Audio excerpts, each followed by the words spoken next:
بسم الله الرحمن الرحيم. الحمد لله رب العالمين، والصلاة والسلام على رسوله الأمين، أما بعد. يا أيها الذين آمنوا اتقوا الله حق تقاته ولا تموتن إلا وأنتم مسلمون.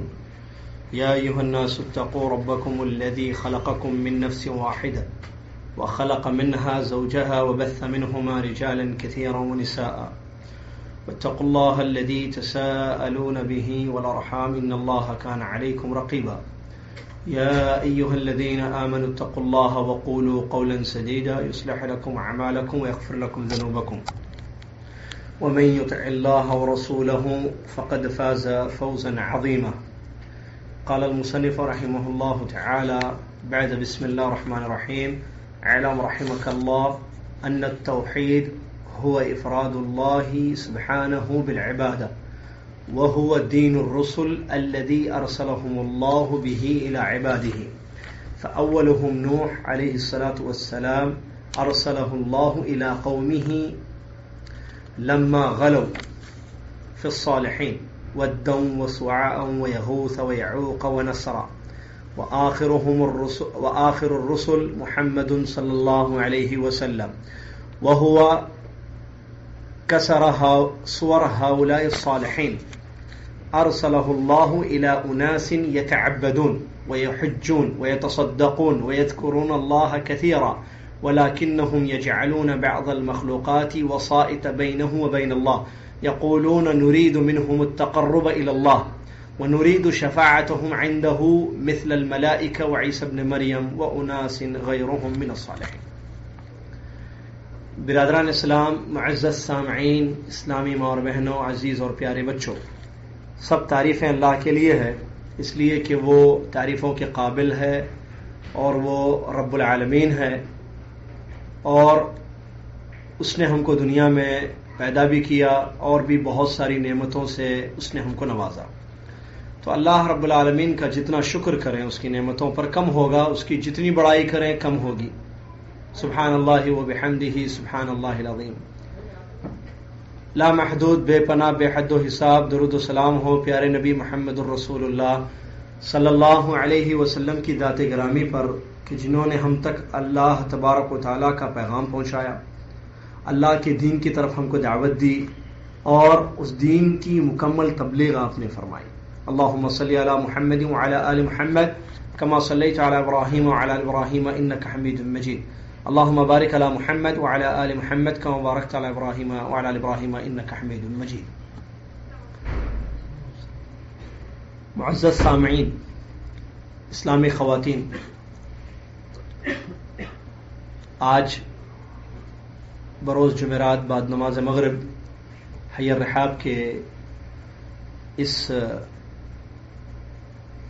گھر میں یہ درس ہو رہا ہے، اور جیسا کہ آپ کے علم میں یہ بات ہے کہ یہ درس بالخصوص عقید توحید پر مشتمل ایک بڑی جاندار مفید کتاب کشف الشبہات کا درس چل رہا ہے، اور اس کتاب کا آغاز ہم نے پچھلے ہفتے کیا تھا، اور اس کی عبارت آپ کے سامنے پڑھی گئی اور اس کا ایکسپلینیشن کیا گیا. اور آج میں نے جو عبارت آپ کے سامنے پڑھی وہ اسی کتاب کی ہے جس کو محمد بن عبد الوہاب رحمۃ اللہ علیہ نے لکھا ہے. پچھلے درس میں کچھ بنیادی باتیں مصنف کے متعلق اور اس کتاب کے ابتدائی عبارتوں کو آپ کے سامنے پڑھا گیا، اس کی تشریح کی گئی. کچھ نئے بھائی ہمارے نظر آ رہے ہیں، اور امید ہے کہ انشاءاللہ یہ صرف آج نظر نہیں آ رہے ہیں، انشاءاللہ ہر جمعرات نظر آئیں گے انشاءاللہ، کیونکہ یہ بہت بڑی نعمت ہے اللہ کی آپ پر، مجھ پر، کہ اللہ ہم کو اس فری ٹائم میں، یعنی جب ہمارا کوئی آفس نہیں ہے، تو اللہ تبارک و تعالیٰ نے ہم کو یہ توفیق دی ہے کہ ہم بیٹھ کر توحید کا درس سنیں. سبحان اللہ. آج اس وقت اس رحاب میں، عزیزیہ میں کتنی فیملیز ہیں، کتنی عورتیں ہیں، کتنے مرد ہیں، کیا کر رہے ہیں اس وقت؟ مغرب سے عشاء کا وقت کیا کر رہے ہیں؟ اگر کوئی پارٹی میں ہے تو وہ ہم سے اچھا کام نہیں کر رہا ہے. میں آپ کو امپورٹنس بتا رہا ہوں، یا آپ جو وقت دے رہے ہیں وہاں بیٹھے ہوئے ہیں، تو یہ کوئی معمولی چیز نہیں ہے. کتنی بڑی چیز ہے میں آپ کو بتاؤں. جو بھی کوئی بھی کام اس وقت کر رہا ہو وہ آپ سے افضل کام نہیں ہے، بلکہ اگر کوئی اس وقت سنت پڑھ رہا ہے، اور سے سنیے میری باتوں کو، اور مجھے معلوم ہے میں کیا بول رہا ہوں، اگر کوئی اس وقت سنتیں پڑھ رہا ہے یا کوئی قرآن شریف کی تلاوت کر رہا ہے، اس سے افضل آپ لوگ ہیں جو بیٹھ کر درس سن رہے ہیں. سبحان اللہ. وہ کیسے؟ اس لیے کہ وہ شخص عبادت کر رہا ہے اور آپ علم حاصل کر رہے ہیں جو عبادت کے لیے ضروری ہے. اور علم حاصل کرنا پہلا کام ہے، اس کے بعد عبادت ہے. وہ عبادت کر رہے ہیں اور آپ علم حاصل کر رہے ہیں. بہت زیادہ فضیلت. ایسی مجلسوں سے بیٹھ کر جب اٹھتے ہیں آپ تو کہا جاتا ہے قوموا مغفور لکم قد بدلت سیئاتکم حسنات. اٹھو، درس ہو گیا، جاؤ، اللہ نے تم کو معاف کر دیا ہے اور تمہارے گناہوں کو نیکیوں میں بدل دیا ہے.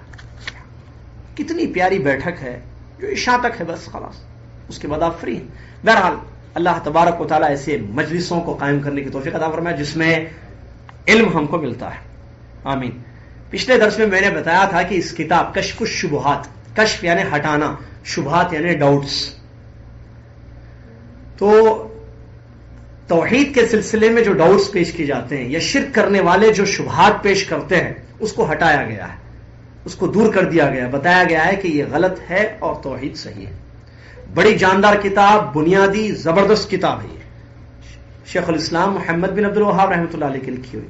اور محمد بن عبد الوہاب رحمۃ اللہ علیہ کے بارے میں میں نے بیان کیا، یہ یہاں کے رہنے والے ہیں، سعودی عرب میں یہ آئے بہت پہلے، اور جب یہ آئے تو یہاں پر بہت زیادہ شرک تھا، بہت زیادہ. انڈیا پاکستان میں جو آج آپ کو نظر آتا ہے اس سے زیادہ.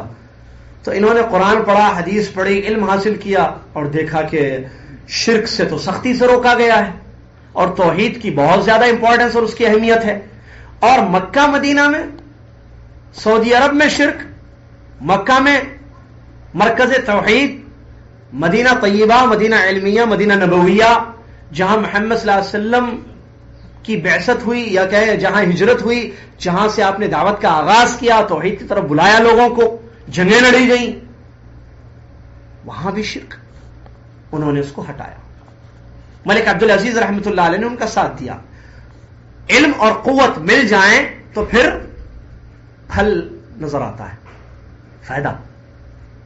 تلوار اور علم، پاور اور علم، دو ایک جگہ. بادشاہ، ایک ملک کا بادشاہ علم کا ساتھ دے دے تو پھر وہ اس ملک میں ظاہر بات ہے توحید ہوگی، علم ہوگا.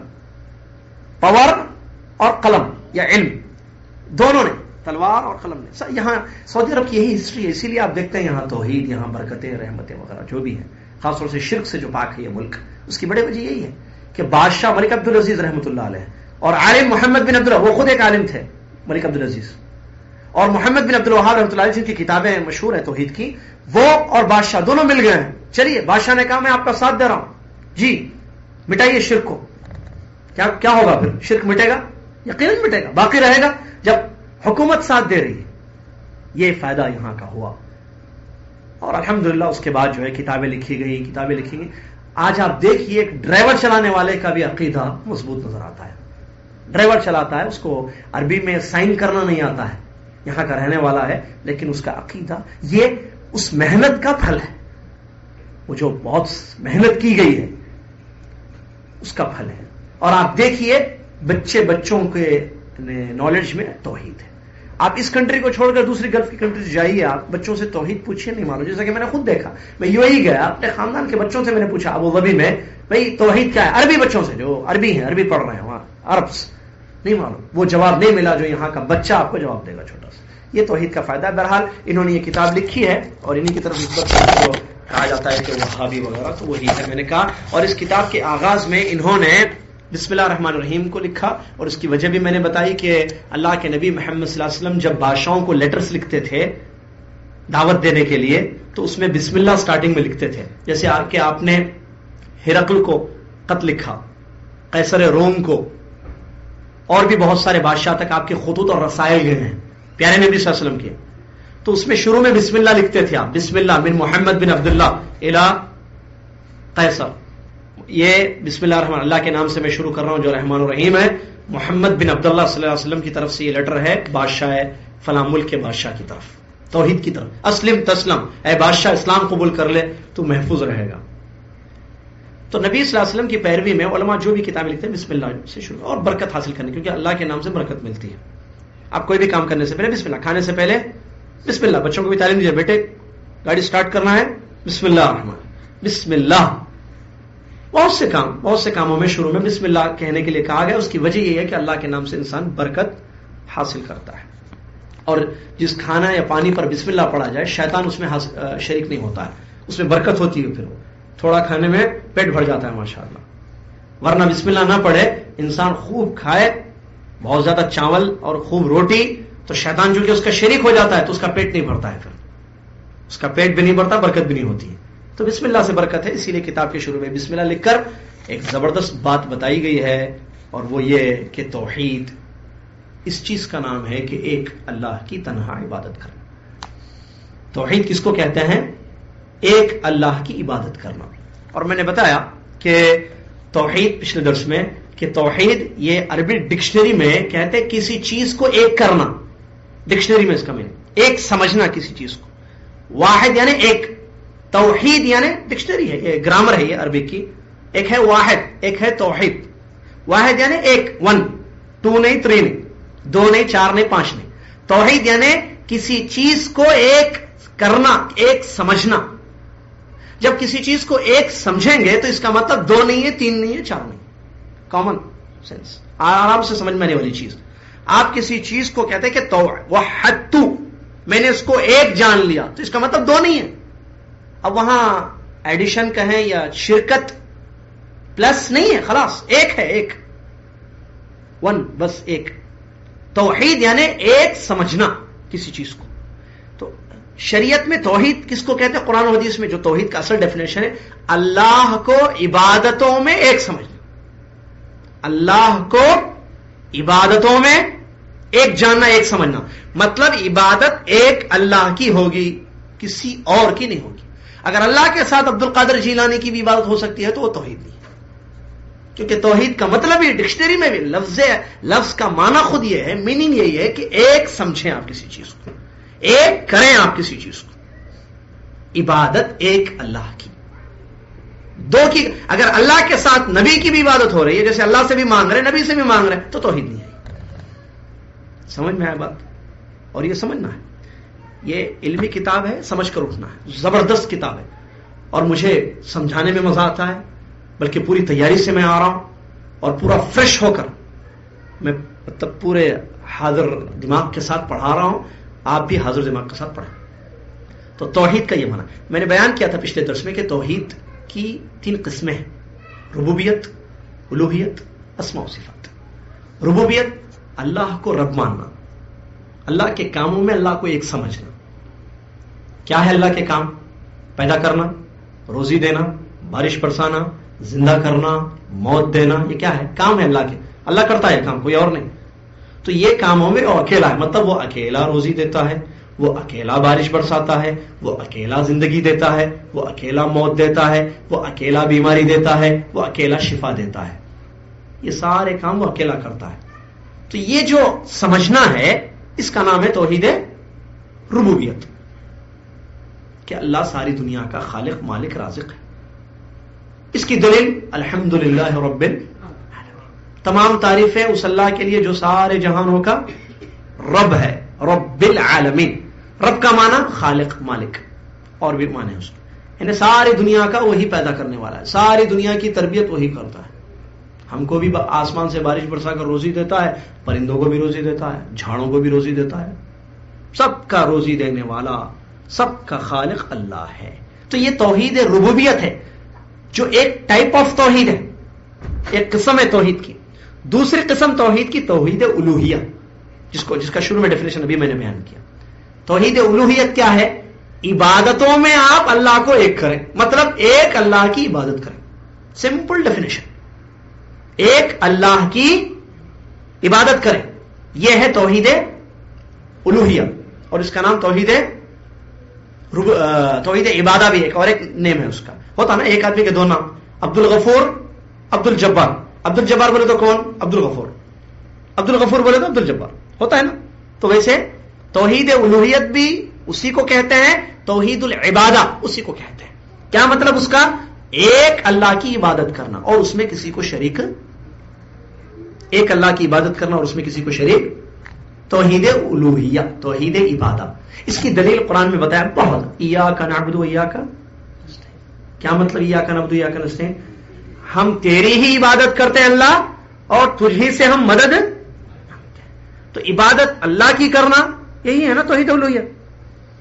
اور میں جو پڑھا رہا ہوں مشکل نہیں ہے. دیکھیے آپ فزکس پڑھیں، سائنس پڑھیں، نہیں مجھے سمجھانا ہے. مجھے science, mathematics, physics, chemistry, biology اور کیا کیا ہے، تھیولوجی، ہاں سب پڑھے ہیں نا. سمجھ میں نہیں ہے 1+1=2. بچے کو سمجھ میں آیا. 2 - 1 = 1. دو میں سے ایک نکال تو ایک بچتا ہے. سمجھ میں آ گیا بات؟ تو بات سائنس نہیں سمجھ میں، فزکس، کیمسٹری، اتنی کتابیں بچے پڑھ رہا ہے ایک دن. تو ہفتے میں 1 گھنٹہ توحید نہیں سمجھ میں آئے گا؟ ضرور سمجھ میں آئے گا، ضرور سمجھ. یہ تو فطرت کی بات ہے، ڈائریکٹ دل پہ جانے والی باتیں، اور یہ ضروری ہے بتانا. تو بہرحال سمجھیں، آسان ہے سمجھنا. توحید الوہیت سمجھ میں، ایک اللہ کی عبادت کرنا، اس میں کسی کو شریک. تھرڈ ٹائپ آف توحید، ٹائپس ہوتے ہیں نا انگلش میں بھی، 2 types آف فلاں چیز system, 3 types of this, 4 there are 4 types of pillars, فلاں فلاں رہتے ہیں نا. مجھے یاد نہیں آ رہا ہے، بہرحال جو بھی پڑھے تھے. تھرڈ ٹائپ آف توحید، تیسری قسم توحید کی، توحید اسماء و صفات. اللہ کے ناموں میں، اللہ کے کاموں میں وہ اکیلا ہے. رحمان وہ ہے اور کوئی نہیں، غفور وہ ہے اور کوئی نہیں، سمیع وہ ہے اور کوئی نہیں، ٹھیک ہے، وغیرہ وغیرہ. ناموں میں اکیلا ہے. غفور کون ہے؟ اللہ. کیا مطلب غفور؟ بخشنے والا. تو بخشنے والا کون ہے؟ اللہ. اللہ بخش. عبد القادر بخش، عبد القادر جیلانی بخشتے ہیں، اجمیر والے بابا بخشتے ہیں، محمد صلی اللہ علیہ وسلم بخشتے ہیں لوگوں کو؟ نہیں. غفور اللہ ہے، اللہ بخشتا ہے. توحید. ٹھیک ہے، نام ہے نا اس کے. غفور. رحیم، رحم کرنے والا. سمیع، سب کی پکار سننے والا، دعائیں سننے والا. کون ہے؟ آپ سمیع ہیں؟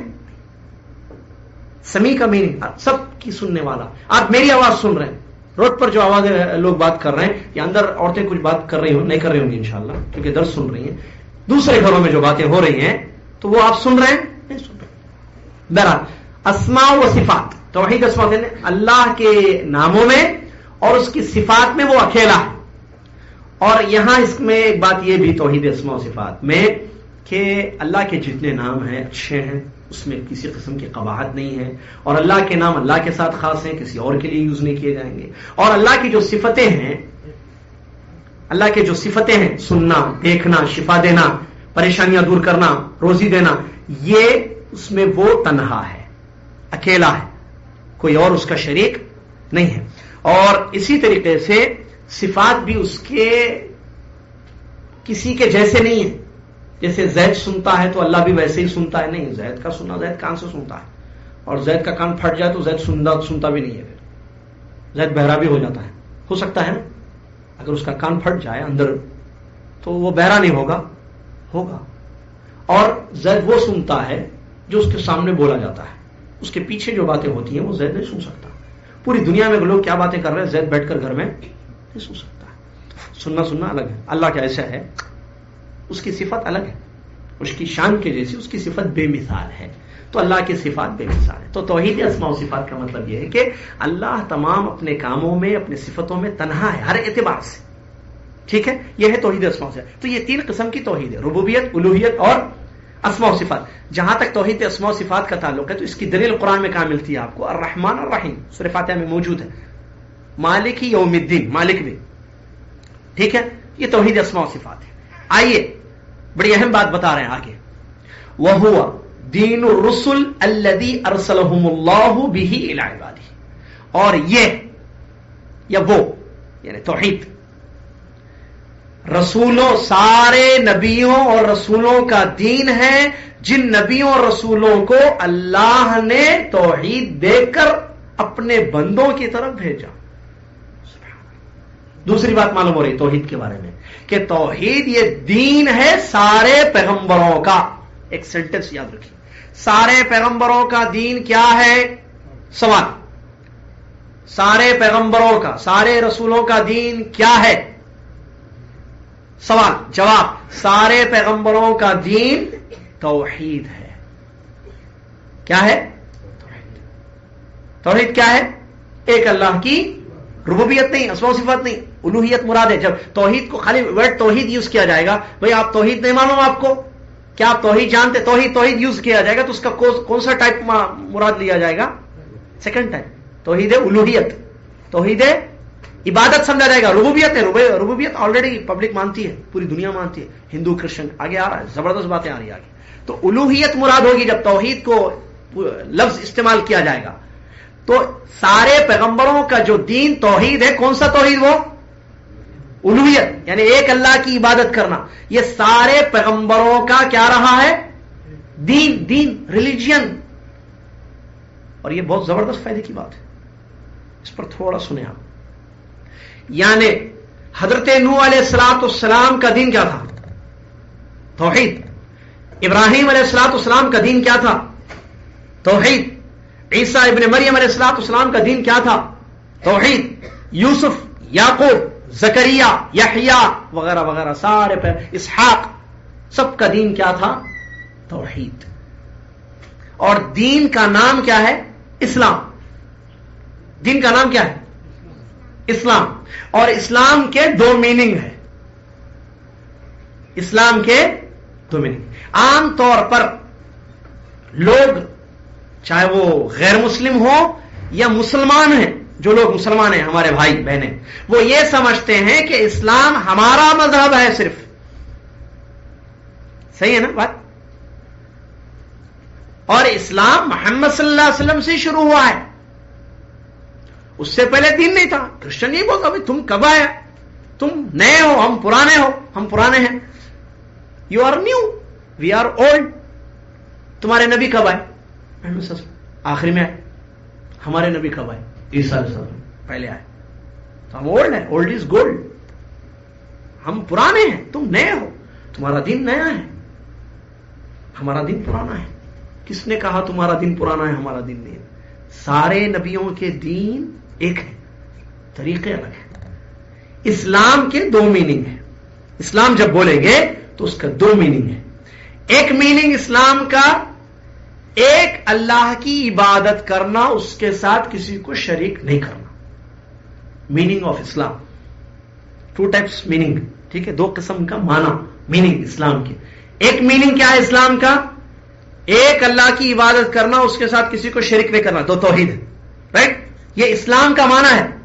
تو اس اینگل سے دیکھیں گے, اس میننگ کو لیں گے ہم, تو ابراہیم علیہ السلام بھی مسلمان تھے اور ان کے لوگ بھی, اور قرآن نے خود کہا کانا مسلمہ, ابراہیم علیہ السلام مسلمان تھے. تو مسلمان نئے کیسے ہو گئے پھر؟ ابراہیم علیہ السلام پہلے تھے یا محمد صلی اللہ علیہ وسلم پہلے ہیں؟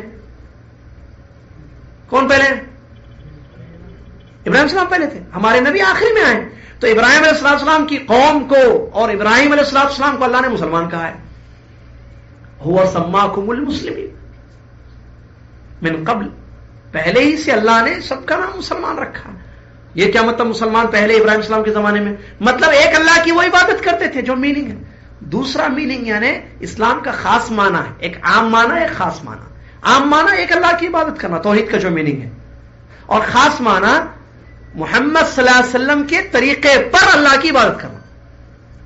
وے آف ورشپ, طریقہ عبادت. کیسے بات کریں گے؟ سارے انبیاء کا دین ہے ایک اللہ کی بات کرنا ہے. عیسیٰ علیہ السلام کا بھی دین یہی تھا, نوح کا بھی یہی تھا, سارے پیغمبروں کا دین یہی تھا کہ ایک اللہ کی بات کرنا. اب سوال پیدا, ٹھیک ہے بھائی یہ ایکسپٹ کر ہو گیا, اتفاق ہو گیا, ٹھیک ہے, مان لیا ہم نے کہ سارے نبیوں کا دین یہی تھا کہ ایک اللہ کی عبادت کرنا, اس کے ساتھ کسی کو شریک نہیں کرنا, توحید پہ رہنا. ٹھیک, اب کیسے کریں گے عبادت؟ ایسے کیسے کریں گے عبادت؟ ہو کیسے, اس کی شکل کیا ہوگی عبادت کی؟ اسلام کا دوسرا معنی, محمد صلی اللہ علیہ وسلم کو بھیج کر سارے طریقوں کو کینسل کر دیا گیا جو پہلے طریقے تھے عبادت کے اللہ کی، ختم. اب محمد صلی اللہ علیہ وسلم کے طریقے پر عبادت کرنا ہے، یعنی 5 نماز پڑھنا، فجر کی 2 رکعت پڑھنا فرض، ظہر کی 4، عصر کی 4. اب وہ اتوار کو جا کر چرچ میں گاڈ بلیس یوں کیا ہے وہ ایسے ویسے یا یوں پوجا ہندو جو کر رہے ہیں، نہیں، خلاص یہ تو شرک ہے، وہ تو شرک کر رہے ہیں، یہ تو اصل معنی نہیں ہے. تمہارے انبیاء جو عیسیٰ علیہ السلام یہ دین لے کر نہیں آئے. اور اللہ کے نبی کی صحیح حدیث ہے، سارے انبیاء بھائی ہیں، اللہ تھی بھائی، ان کا اصل ایک ہے، طریقے الگ الگ ہیں، باپ ایک ماں الگ ہے. اللہ تھی بھائی جس کو ہوتا ہے، یہ حدیث ہے صحیح. سارے انبیاء باپ ایک کا مطلب اصل ایک کا مطلب کیا ہے؟ یعنی سارے انبیاء کی دعوت یہ ہے کہ ایک اللہ کی عبادت ہوگی، اس کے ساتھ شرک نہیں ہوگا. رائٹ؟ اب جو مائیں الگ الگ ہیں، اللہ تی بھائی ہیں، مطلب ماں الگ ہے، مطلب طریقے الگ ہیں، طریقے الگ ہیں. محمد صلی اللہ علیہ وسلم کا طریقہ یہ رہا، اس سے پہلے طریقے الگ تھے.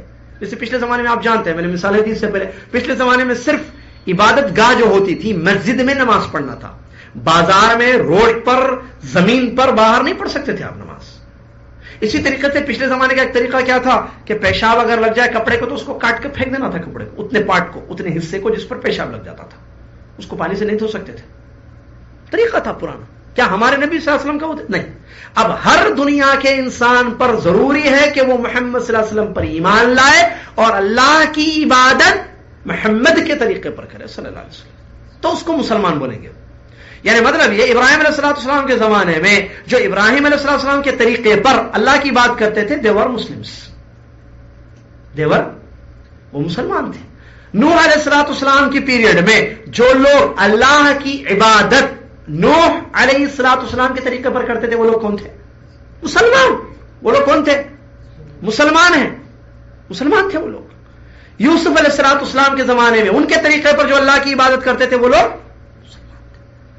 لیکن آج ہم مسلمان ہیں، لیکن یہ یہودی مسلمان نہیں ہے. کیوں نہیں؟ اس کو مسلمان بننا ضروری ہے. کیا مطلب مسلمان بننا ضروری ہے؟ اس کو اقرار کرنا پڑے گا لا الہ الا اللہ محمد رسول اللہ کا، اور اللہ کی عبادت محمد کے طریقے پر کرنا اس کو ضروری ہوگا صلی اللہ علیہ وسلم. میرے خیال سے بات سمجھ میں آ گئی. آگے بڑھوں، چلیے.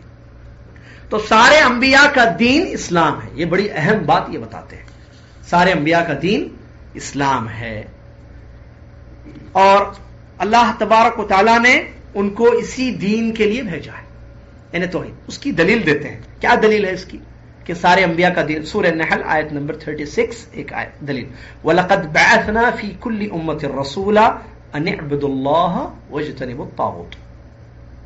یہ پروف ہے کہ سارے انبیاء کی دعوت ایک ہی تھی، ان کو ایک ہی مقصد کے لیے بھیجا گیا تھا. کیا ہے یہ آیت؟ سورہ نحل آیت نمبر 36، وَلَقَدْ بَعَثْنَا فِي كُلِّ أُمَّةٍ رَسُولًا، اور ہم نے ہر امت میں، دیکھیے کلی امہ، ہر امت، امت یعنی قوم، امت سمجھے قوم، ہر قوم میں ہم نے ایک رسول کو بھیجا. کیا حکم دے کر بھیجا؟ ان اعبدوا اللہ، کہ اے قوم اللہ کی عبادت کرو، واجتنبوا الطاغوت، اور طاغوت سے بچو، یعنی شرک سے بچو. اللہ کی عبادت کرو اور طاغوت کا انکار جو لا الہ الا اللہ میں ہے. لا الہ طاغوت کا انکار، الا اللہ ایک اللہ کی عبادت کا اقرار. یہ آیت سے کیا معلوم ہوا؟ ہر رسول، ہر قوم میں رسول بھیجا گیا، اور ہر رسول کی دعوت یہی تھی کہ عبادت کس کی ہوگی؟ ایک اللہ کی. یہی سارے انبیاء کا دین ہے. دوسری دلیل، دوسری آیت سورہ انبیاء کی آیت نمبر 25، اللہ فرماتا ہے وَمَا أَرْسَلْنَا مِن قَبْلِكَ مِن رَّسُولٍ إِلَّا نُوحِي إِلَيْهِ أَنَّهُ لَا إِلَٰهَ إِلَّا أَنَا فَاعْبُدُونِ. اے محمد صلی اللہ علیہ وسلم، ہم نے آپ سے پہلے سارے پیغمبروں کو یہی کہا کہ لوگوں کو بتاؤ کہ اللہ کے سوا کوئی معبود نہیں ہے، اے لوگو اللہ کی عبادت کرو. آخری نبی کو کہا جا رہا ہے، آپ سے پہلے ساروں کو یہی کہا ہم نے جو آپ کو ہم کہہ رہے ہیں. کیا؟ ایک اللہ کی عبادت کرو اور اللہ کے ساتھ کسی کو شریک نہ کرو. معلوم ہوا دو آیتوں سے کہ سارے پیغمبروں کو اسی لیے بھیجا گیا تھا.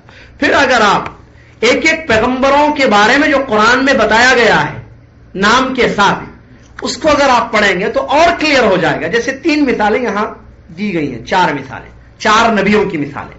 ایک ہے نوح علیہ السلام، معلوم ہے نا، نوح نبی ہیں. ان کے بارے میں اللہ کہتا ہے سورہ ہود کی آیت یہ 25-26 اللہ فرماتا ہے وَلَقَدْ أَرْسَلْنَا نُوحًا إِلَىٰ قَوْمِهِ إِنِّي لَكُمْ نَذِيرٌ مُبِينٌ أَلَّا تَعْبُدُوا إِلَّا اللَّهَ. کلیئر آیت. کیا ہے آیت میں؟ اللہ کہتا ہے ہم نے نوح کو ان کی قوم کے پاس بھیجا. غیر قوم اللہ کہہ رہا ہے ہم نے نوح کو اس کی قوم کی طرف بھیجا. تو ہندو غیر قوم کیسے ہو گئے پھر؟ نہیں سمجھ میں بات. نوح علیہ السلام کے بارے میں اللہ کہہ رہا ہے کہ ہم نے نوح کو ان کی قوم کی طرف بھیجا. ان کی قوم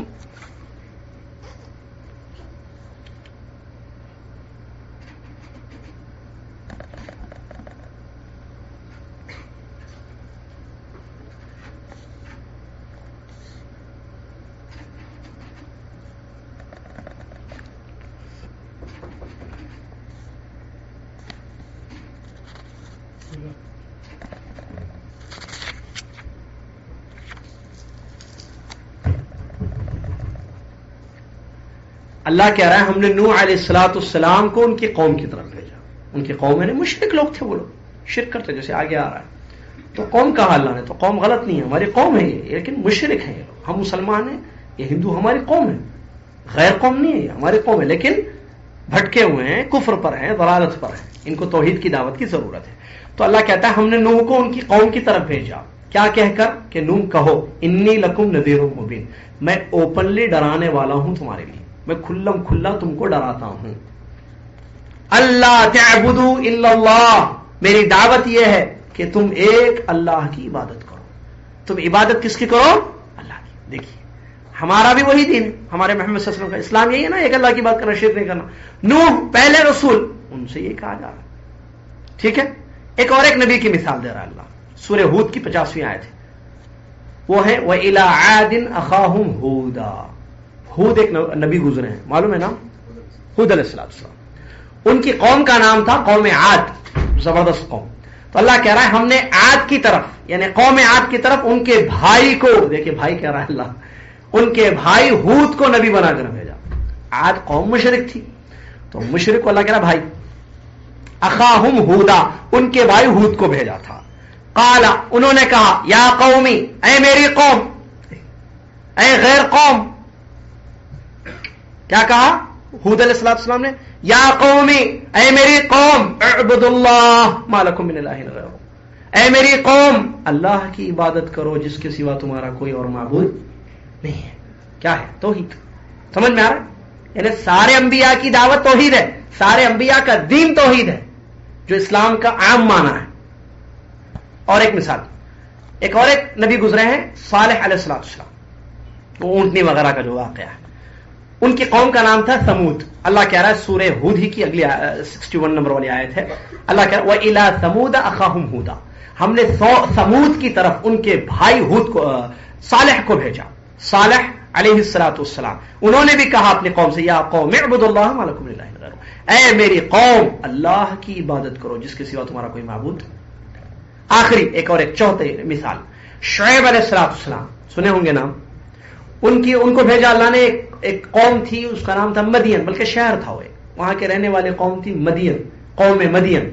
تو اللہ کہہ رہا ہے وَإِلَىٰ مدین, ہم نے مدین کی طرف اخاہم شعیبا, ان کے بھائی شعیب کو بھیجا, نبی بنا کر بھیجا علیہ السلام. انہوں نے کیا کہا, ان کا دین کیا تھا, ان کی دعوت کیا تھی, کس طرف بلایا؟ یا قوم اعبدوا اللہ ما لکم من الہ غیرہ. سیم بات, اے میری قوم اللہ کی عبادت کرو جس کے علاوہ تمہارا کوئی معبود نہیں ہے. تو یہ 4 مثالیں ہیں. اسی طریقے سے سارے پیغمبر, سب کو یہی حکم دیا گیا کہ اللہ کے دین کی طرف بلاؤ, توحید کی طرف, کہ بندے اللہ کی بندگی کریں, بندوں کی بندگی نہ کریں. کلیئر؟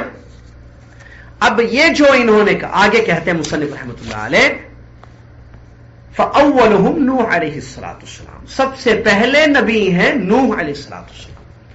ارسلہ اللہ الی قومہ لما غلوا, نوح علیہ السلام کو اللہ نے ان کی قوم کی طرف اس وقت بھیجا جب ان لوگوں نے غلو کیا. یہ عبارت ہے, ٹھیک ہے.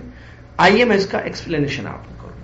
پہلے کہہ رہے ہیں سب سے پہلے رسولوں میں سے سب سے پہلے نوح ہے. کیا دلیل اس کی کہ پہلے نبی نوح ہے؟ کیونکہ بہت سارے لوگ یہ سمجھتے ہیں کہ پہلے نبی کون تھے؟ آدم. پہلے نبی آدم تھے، جبکہ قرآن حدیث اتفاق علماء یہ بات ثابت ہے کہ پہلے نبی کون تھے؟ نوح علیہ السلام. پہلے نبی رسول، پہلے رسول اور نبی کون تھے؟ نوح علیہ السلام. دیکھیے اس کی دلیل دیکھیے، سورہ نساء کی ایک آیت ہے 163. اللہ کہہ رہا ہے انا اوحینا الیک کما اوحینا الی نوح والنبیین من بعدہ. اے محمد صلی اللہ علیہ وسلم، ہم آپ کی طرف وہی بھیج رہے ہیں جیسے ہم نے نوح اور ان کے بعد نبیوں کی طرف وہی بھیجی تھی. آخری رسول کون ہے؟ محمد. تو محمد صلی اللہ علیہ وسلم سے اللہ کہہ رہا ہے ہم آپ کی طرف وہی اتار رہے ہیں، وہی حکم توحید کا جو ہم نے آپ سے پہلے نوح کی طرف بھیجا اور اس کے بعد پیغمبروں کی طرف بھیجا. یعنی نوح کے بعد پیغمبروں کی طرف، تو مطلب پہلے کون ہو گئے؟ نوح ہو گئے. اور ایک صحیح حدیث ہے بخاری کی، شفاعت والی حدیث، لمبی حدیث. اس میں کیا آیا ہے کہ لوگ نوح علیہ السلام کے پاس آئیں گے جب پریشانی ہوگی بڑی زیادہ، موقف بڑی پریشانی، کہاں جائیں، کس کے پاس جائیں؟ سفارشی کرے اللہ کے پاس، کوئی سفارشی کرے ہمارا، کوئی سفارشی ہو ہمارا، کوئی بولے اللہ کو کہ اللہ ہم پر رحم کرے، ہم پریشان ہیں. تو ساری لوگ سمجھ میں نہیں آئے گا کہاں جائیں گے. آدم کے پاس جائیں گے، وہ کہیں گے نہیں. آدم بولیں گے کہ جاؤ نوح کے پاس جو پہلے رسول ہیں. آدم کہیں گے، لوگ جائیں گے تو کہیں گے فیقول اللہ انت، نوح علیہ السلام کے پاس آئیں گے وہ لوگ، آ کر کہیں گے، پورے لوگ کہیں گے، لوگ دنیا والے، انت اول رسول ارسلہ اللہ الی اہل الارض. اے نوح آپ اول رسول ہیں. اول مطلب پہلے، آپ پہلے رسول ہیں جن کو زمین والوں کی طرف، دیکھیں زمین والوں کی طرف بھیجا گیا تھا. اس زمانے میں جو دنیا میں لوگ رہتے تھے ان کی طرف بھیجا گیا، زمین والوں کی طرف بھیجا گیا ہے. تو آپ پہلے رسول، آپ سفارش کیجیے. تو یہ ٹکڑا جو حدیث کا ہے جس میں یہ ثابت ہے کہ وہ لوگ کہیں گے کہ پہلے رسول، اور آدم بھی بولیں گے کہ جاؤ میں تو غلطی کیا ہوں، میں نہیں شفاعت کر سکتا تمہاری، کیونکہ میں ایک پھل کھا لیا تھا، اللہ نے منع کیا تھا درخت کے پاس جانے کی، لہذا میں نہیں کروں گا سفارش تمہاری. تم ایسے کرو نوح کے پاس جانا جو پہلے رسول ہے. تو وہ آئیں گے، آ کر کہیں گے آپ پہلے رسول ہیں، آپ سفارش کیجیے ہماری. معلوم ہوا کہ پہلے رسول کون ہے؟ نوح علیہ السلام، پہلے رسول. ٹھیک ہے. اور نوح علیہ السلام کی ایک اسپیشل بات یہ بھی ہے کہ یہ 5 ان بڑے بڑے پیغمبروں میں سے ہیں جن کا خاص ذکر قرآن میں آیا ہے، جن کو اولو العزم پیغمبر کہتے ہیں. پیغمبر بہت ہیں زیادہ، لیکن ان میں سب سے ٹاپ کتنے ہیں؟ 5 اولو العزم. اس میں کون کون ہیں؟ نوح علیہ السلام، ابراہیم علیہ السلام، عیسیٰ علیہ السلام، اور موسیٰ علیہ السلام، اور محمد صلی اللہ علیہ وسلم. نوح، ابراہیم، عیسیٰ، موسیٰ، محمد. یہ 5، نوح، ابراہیم، عیسیٰ، موسیٰ، محمد. ان میں بھی سب سے افضل کون ہے؟ معلوم ہے سب کو، کون ہے؟ محمد صلی اللہ علیہ وسلم. آئیے اللہ کیا کہتے ہیں مصنف رحمۃ اللہ علیہ، نوح کو اللہ نے کب بھیجا علیہ السلام ان کی قوم کی طرف، نبی کب بنایا؟ جب ان لوگوں نے غلو کیا. آئیے اس پر میں بتا کر بات کو روکتا ہوں. غلو جب ہوا تو نبی کو بھیجا گیا، رسول کو بھیجا گیا. یہ غلو کیا ہے؟ واٹ از غلو؟ یہ ایک عربک کا ورڈ ہے جو اردو میں استعمال کیا جاتا ہے. جیسے کرسی، کرسی معلوم ہے آپ لوگوں کو؟ سب کو معلوم ہے نا کرسی کس کو بولتے ہیں؟ بیٹھنے کی، چیئر. چیئر سب کو معلوم ہے شاید، کرسی نہیں معلوم ہے شاید. معلوم ہے کرسی بھی. اچھا، ذرا اردو جلدی سمجھ میں نہیں آتی، انگلش فٹ فٹ فٹ فٹ سمجھ میں آتی ہے. انگلش کا دور ہے، بڑا مسئلہ ہے، ہم کو بھی انگلش سیکھنا پڑ رہا ہے سمجھانے کے لیے درس میں، ورڈز وغیرہ. یہ میں انگلش جو تھوڑا تھوڑا بولتا ہوں یہ اس لیے نہیں کہ مجھے انگلش آتی ہے، نہیں آتی مجھے انگلش، میں اس لیے بولتا ہوں کہ میننگ سمجھ میں آئے. اب مانا بولے تو میننگ بولے تو سمجھ میں آئے گا. عجیب دنیا ہے، سمجھ میں آ رہی بات؟ شرح نہیں سمجھ، ایکسپلینیشن، ہاں ایکسپلینیشن معلوم ہے، کرسی، کرسی معلوم ہے. اب شرح، اس کا مانا یہ ہے، تو مانا کیا ہے؟ مانا بچوں کو پوچھو مانا معلوم ہے؟ نہیں میننگ بیٹے، ہاں meaning, yes I know meaning, I don't know مانا، کیونکہ ابو نے میننگ بتایا، مانا نہیں بتایا ہے. اور جتنا لٹریچر اردو میں ہے دین کا، انگلش میں نہیں ہے. یہ ہمارے انگلش کے بھائی یہاں پر موجود ہیں، برٹش پاسپورٹ ہے ان کے پاس، ان سے پوچھیں آپ، یہ جانتے ہیں ہمارے بھائی لوگ، ناصر بھائی اور عمران بھائی. اردو میں جو لٹریچر ہے انگلش میں نہیں ہے. کیا ہے عمران میں؟ صحیح ہے نا؟ اب پرابلم ہے، عربی کے بعد سب سے زیادہ لٹریچر آپ کو اردو میں ملے گا دین کا، سب سے زیادہ بکس اردو میں ہے. تو بچے کو اگر اردو نہیں آئے گی تو پھر دین کہاں سے سیکھے گا؟ عربی بھی نہیں آ رہی ہے, اردو ایزی لینگویج ہے. آپ بولتے ہیں گھر میں چائے لاؤ, دودھ گرم کرو, روٹی رکھو, یہ اردو ہے, یہ اردو ہے. گیو می ٹی, فلاں فلاں نہیں. چلیے, تو غلو ایک عربک کا ورڈ ہے جو اردو میں یوز کیا جاتا ہے. اب اس کو سمجھانا پڑ رہا ہے. دیکھیے 2-3 منٹ اس میں جاتے ہیں, ورنہ اردو بچوں کو اچھی آتی ہے اگر آگے درس آگے بڑھتا تھا. تو غلو کا مطلب ہے حد سے آگے بڑھنا. غلو کس کو کہتے ہیں عربی میں؟ حد سے آگے بڑھنا. عبادت کرنے میں ہو, عمل کرنے میں ہو, یا تعریف کرنے میں ہو. کسی کی عبادت کرنے میں حد سے آگے بڑھنا, اٹ از کالڈ غلو, اس کو غلو کہتے ہیں. کوئی کام کرنے میں حد سے زیادہ کرنا غلو. اور کسی کی تعریف میں حد سے زیادہ بولنا, آپ وہ ہیں, آپ تو آپ ہیں, آپ تو آپ ہیں, غلو. جیسے لوگ بادشاہوں کی تعریف میں کہتے تھے لمبے چوڑے قصیدے جملے, سمجھ, غلو اس کو کہتے ہیں. تو نوح علیہ الصلوۃ والسلام کی قوم میں جب غلو آیا, غلو کس میں آیا وہ آگے ہم پڑھیں گے. غلو جب آیا تو ان لوگوں کو سمجھانے کے لیے نوح کو بھیجا گیا رسول بنا کر. اب غلو کی 3 قسمیں ہیں, میں وہ بتا دوں آپ کو آج کے آخر در. غلو کا میننگ سمجھ میں آ گیا, مطلب عبادت میں, عمل میں, تعریف میں حد سے آگے بڑھنا. عبادت کی ایک حد ہے, اس سے آگے بڑھنا وہ ہے غلو. عمل کرنے کی ایک حد ہے, ایک طریقہ, ایک حد رکھی گئی عمل کے لیے, اس سے آگے بڑھیں گے غلو. تعریف کی ایک حد ہے, تعریف میں آگے بڑھیں گے تو غلو. سمجھ میں آ رہی بات؟ تو غلو یہ اس کا میننگ ہے. غلو کی 3 قسمیں ہیں. ایک ہوتا ہے غلو فی العقیدہ, عقیدت میں غلو, عقیدے میں غلو آ جاتا ہے. عقیدے میں غلو کیا ہے؟ مثال کے طور پر اہل کلام جو ہے, ایک قوم آئی اہل کلام, جنہوں نے اللہ کے صفات میں غلو سے کام لیا, اور غلو سے کام لے کر کہا کہ اللہ انسان کے جیسے سنتا ہے. غلو حد سے آگے بڑھ گیا. ایک حد ہے کہ اللہ کی صفات اللہ کے ساتھ خاص تھی, تو عقیدہ ان کا خراب ہو گیا.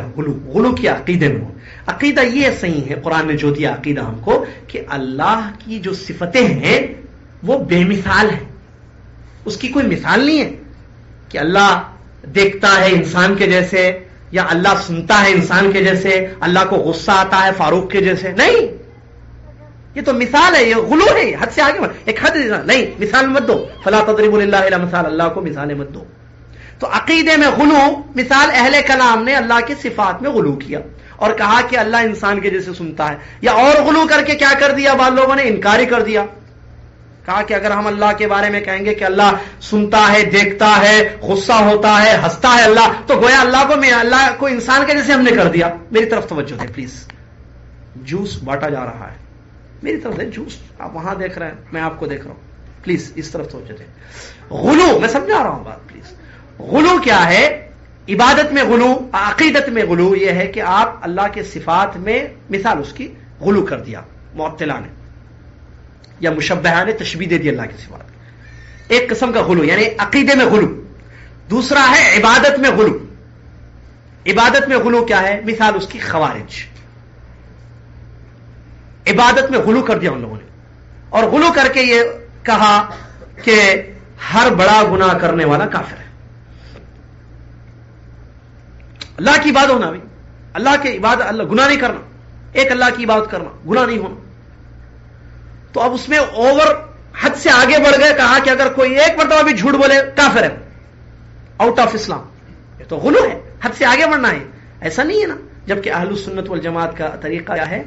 نہیں, اگر کوئی بڑا گناہ کرتا ہے تو وہ کافر نہیں ہو جائے گا, وہ مسلمان باقی رہے گا, گنہگار مسلمان ہوگا. اس کو باؤنڈری سے نہیں نکال سکتے اسلام کی کہ اس کو کافر کہیں ہو. یہ غلو ہے, عبادت میں غلو.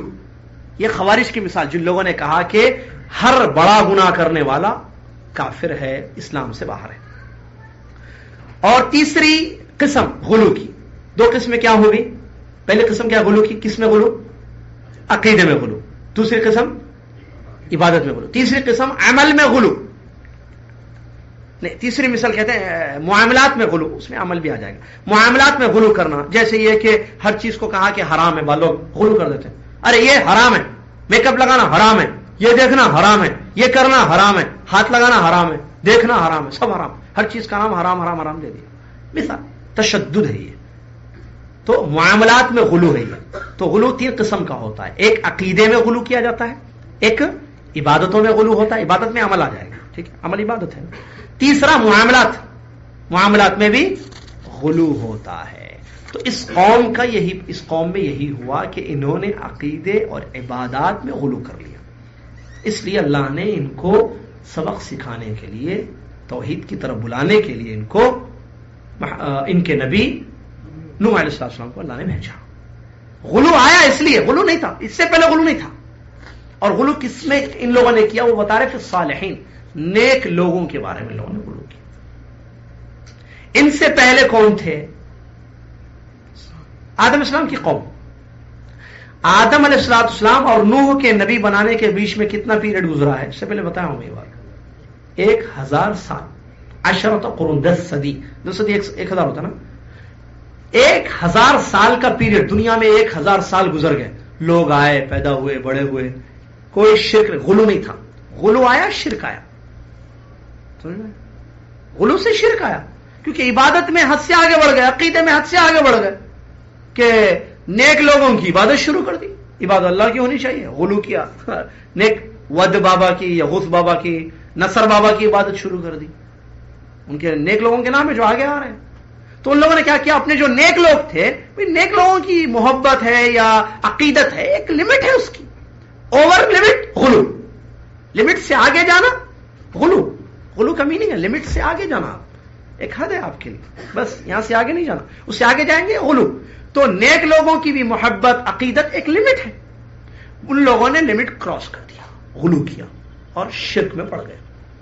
اللہ نے نوح علیہ السلام کو کہا کہ جاؤ ان کو سمجھاؤ کہ یہ شرک ہے، لوٹو اپنے اصل عقیدے کی طرف، ایک اللہ کی بات کرو، اس کے ساتھ شرک مت کرو کسی کی. سمجھ میں آ رہا ہے؟ یہ دنیا میں فرسٹ شرک، دنیا میں پوری. ورنہ اس قوم سے پہلے 1000 سال میں کتنے لوگ پیدا نہیں ہوئے ہوں گے؟ آپ اندازہ لگائیں کتنے لوگ آ کر گئے ہوں گے. بہت سارے لوگ. 1000 سال میں کئی لوگ آئے چلے گئے، لیکن شرک نہیں ہے. پورے ورلڈ میں، پوری دنیا میں، پوری سرزمین پر کہیں شرک نہیں تھا. کیوں؟ کیونکہ لوگ حد میں تھے، اللہ کی بات اللہ کی کرتے تھے، اللہ کے ساتھ کسی کو نہیں ملاتے تھے. نیک لوگ بھی تھے، اچھے لوگ بھی تھے، عبادت اللہ کی ہوتی تھی، نیک لوگوں کو اچھا سمجھا جاتا تھا، ان کی تعریف ہوتی تھی، لیکن حد میں. ٹھیک ہے، حد کو کراس نہیں کیا، لمٹ کو کراس نہیں کیا. لیکن قوم نوح علیہ السلام کی قوم نے کیا کیا؟ کراس کر دیا. غلو فی الصالحین کہتے ہیں مصنف، نیک لوگوں میں غلو کر دیا. وہ غلو کیسے کیا اور پھر کیسے ان کو جو ہے بلایا گیا، یہ آئندہ درس میں ہم پڑھیں گے. آج کے درس میں جو باتیں بتائی گئی ہیں اس کو آپ ذہن میں رکھیں. خلاصہ آخری میں، پورے درس کا خلاصہ آج جو بتایا گیا ہے، توحید، ایک اللہ کی عبادت کرنا ہے. پوائنٹس آج کے درس کے 1 2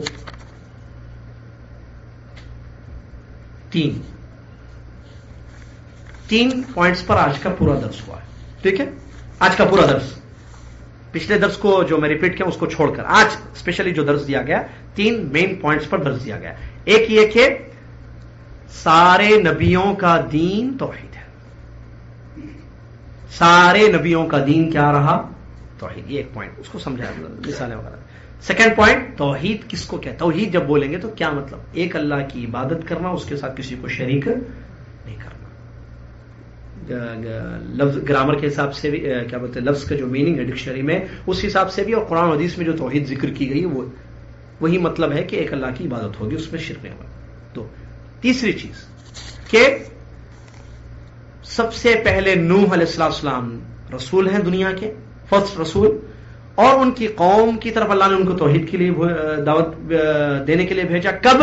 جب ان میں غلو آیا. تو اس غلو کا میننگ اور اس کے 3 ٹائپس کے غلو جو ہے 3 قسم کا ہوتا ہے. ایک عقیدے میں غلو ہوتا ہے، ایک عبادت میں ہوتا ہے، ایک معاملات میں ہوتا ہے.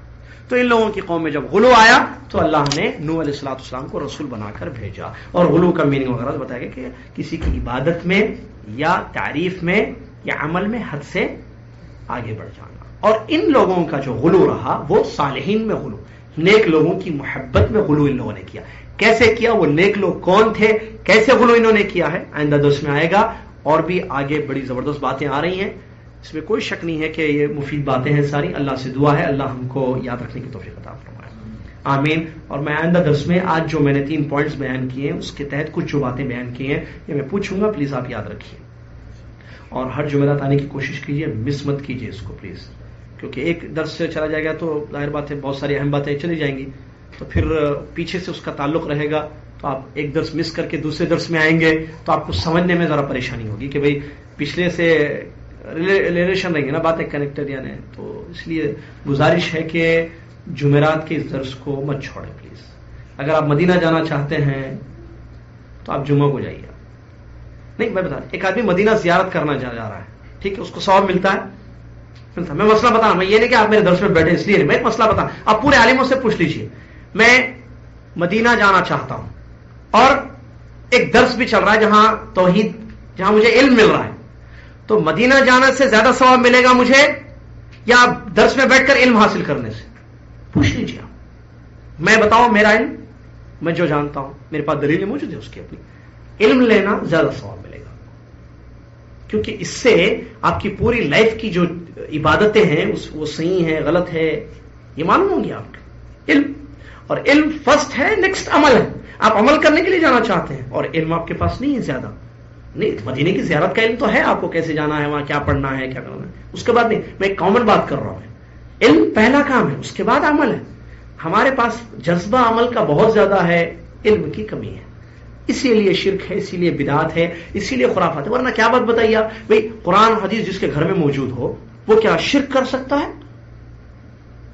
پھر کیسے بھئی ایک آدمی کے, آج جو لوگ کرسچنس یا ہندو جو کلمہ پڑھ رہے ہیں جدہ میں, ہمارے آفس میں آتے ہیں وہ لوگ ہم سے بتاتے ہیں بھئی جیسا وہ مہدی پٹم کا بھی ہندو ایک کلمہ پڑھا تھا 3 سال پہلے ہمارے پاس, یوسف اس کا نام ہم نے رکھا تھا. وہ یہی بولا یاسر بھائی میرے کو سمجھ میں نہیں آتا, اتنے مسلمان ہیں حیدرآباد میں, وہ لوگ اتنے سب کام کرتے جو میں پڑھاؤں کہ یہ سب غلط ہے اور اینٹی اسلام ہے, اینٹی اسلام. بھائی یاسر بھائی کیوں ایسا کرتے ہیں؟ میں اس کو سمجھا بھائی یہ پبلک جو آپ حیدرآباد میں دیکھ رہی ہے شرک کرنے والے, ان کے پاس علم نہیں ہے, علم نہیں ہے ان کے پاس. دنیا جانتے ہیں یہ لوگ لیکن دین نہیں جانتے. اور یہ بیچارہ جو ہے یہ راجپوت کا تھا, کیا کہتے ہیں راجپوت, نہیں وہیں کا تھا وہ, اس کا مذہب, نہیں بول رہا ہوں اس کا مذہب کچھ تھا, وہ کیٹیگریز ہے نا ان میں, ہندوؤں میں کچھ ہے, اس کا تھا وہ کوئی ایک قوم کا. بہرحال تو اس نے کہا وہ پڑھ کر اسلام قبول کیا ہے, قرآن کی اسٹڈی کیا ہے, قرآن پڑھ کر اسلام قبول کیا ہے, تو اس کو معلوم ہو گیا توحید اور کیا ہے, شرک سے روکا گیا, اور ہندوؤں میں تو پورا شرک ہے. اب وہ بول رہا ہے کہ جو ہے میں یہ سب پڑھ کر چھوڑا ہوں تو مسلمانوں کو میں دیکھتا ہوں حیدرآباد میں وہی کرتے ہیں جو ہم لوگ کلمہ نہیں پڑھ کر رہے ہیں. تو اسی لیے ضروری ہے علم ہونا, علم کے بغیر انسان کو سیدھا راستہ نہیں ملے گا. سارے پرابلمز کا ایک ہی سولوشن ہے, وہ ہے علم. یہ جو بم بلاسٹ ہو رہا ہے, یہ جو مسلمان پریشان ہے, عراق کے مسئلے, فلسطین کے مسئلے, سارے مسئلوں کا نچوڑ کیا ہے سوال, تو آنسر ایک ہی ملے گا, علم علم علم. علم ہوگا تو معلوم ہوگا فتنوں سے کیسے بچیں گے, کیا صحیح کام کریں گے, کہاں بم پھینکنا ہے کہاں نہیں پھینکنا ہے, کس کو مارنا ہے چھوڑا کس کو نہیں مارنا, سب علم سے معلوم ہوگا. علم نہیں ہوگا تو کچھ بھی نہیں ہوگا, جذبے میں آ کر کوئی بھی کام کریں گے اسلام کے نام پر.